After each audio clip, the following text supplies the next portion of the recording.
Construída en 1911, Casa Rei na Mariña é un dos edificios máis significativos do modernismo coruñés.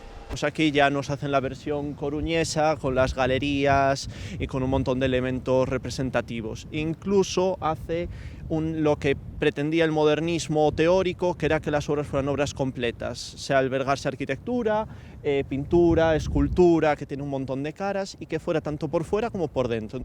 Arquitecto e divulgador Alberto achéganos a este estilo que concentra varios edificios na coruñesa Praza de Lugo, entre eles o que ocupa o número 13, coa súa singular fachada que lembra a dun teatro.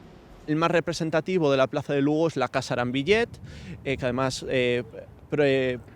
hecha por una mujer, promocionada por una mujer, Jerónima Arambillet, que era propietaria de una empresa de cerillas y es uno de los ejemplos también más floridos de la misma época que la Casa Rei, que acabamos de hablar de ella. Na Coruña consérvanse case 100 edificios da Art Nouveau. Na cidade houbo ata 8 arquitectos modernistas construíndo a un tempo. Algúns tamén deixaron a súa pegada noutras localidades, como Betanzos, onde está, por exemplo, a Casa Núñez, de 1923. É da época de Rafael González Villar, que tendía xa un pouco máis ao regionalismo. Se nos fixamos, ten ese balcón que o que nos recorda é o balcón tradicional daqui da Bisbarra, non? Que é neste caso o balcón mariñán. Pero con esos detalliños, esos aditamentos, esos azulexos, esa cenefa na parte superior, na parte baixa do balcón, que, bueno, lle dá ese toque xa máis ligado ao modernismo. Liñas curvas, ornamentación, formigón e ferro como novos materiais son algunhas das aportacións do modernismo que destaca o guía turístico José Ángel e que se aprecian tamén na Casa Pita, datada en 1906. Os detalles polos que se recoñece pois moito mellor o modernismo, todas esas curvas que hai, como decíamos, pois nesa galería, esos arcos de medio punto e sobre todo polos capiteis florais e a utilización de materiais, en este caso, bueno, pois o formigón, a madeira e o ferro forxado. No barrio histórico artístico da Madalena, Ferrol concentra máis de 30 edificios modernistas con nome propio, o do arquitecto Rodolfo Ucha Piñeiro, que en 1910 construíu a Casa Romero.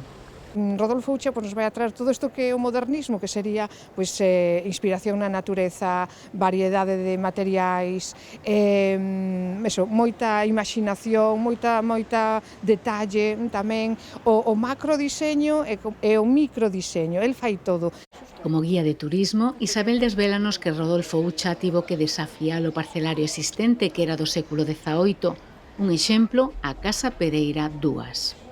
En este parcelario as casas tiñan entre 7 e 9 metros de ancho. Esta das estreitiñas, as de 7 metros. E dixo, bueno, pois non podo darlle horizontalidade, pois vamos a darlle verticalidade. E fai unha fachada moi asimétrica, na que temos por un lado pois eso, os balcóns e por outro lado as galerías, os miradoiros.